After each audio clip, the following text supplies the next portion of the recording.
狗尾草啊，狗尾巴草，这是杂草。它如果是中药，那个狗尾草是枸杞的枸，尾巴的尾，那个是通天草。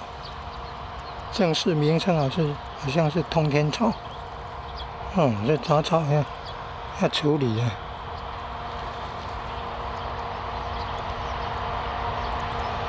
这个不是茅草啊，这叫狗尾巴草。网络搜寻，或者用那个谷歌智慧镜头，或者用 Gemini 啦，谷歌 AI 那个 Gemini Gemini， 用 Gemini 来做那个辨识。你看啊，高铁高架桥的左右边哦，从那个嘉义太保要到高雄仁武，说要旁边都要盖那个什么公路呢？省道的呢。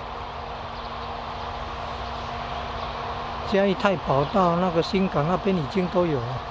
以前去那个北港朝天宫啊，新港奉天宫啊，就有开过那条路了。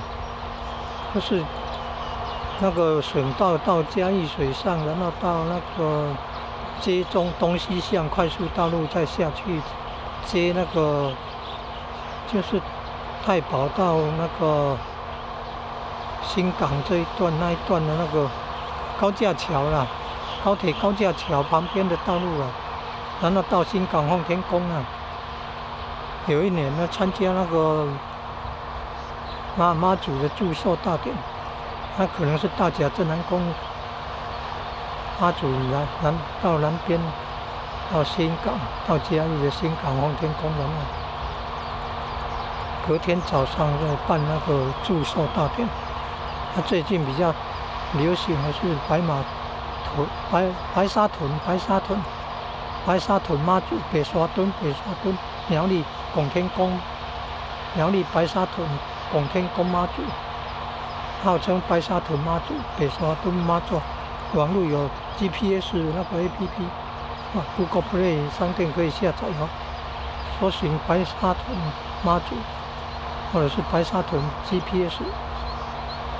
那个16号好像16号到北港朝天宫了，然后昨天17号就是北上返程的第一天了，就到彰化了，这么快了。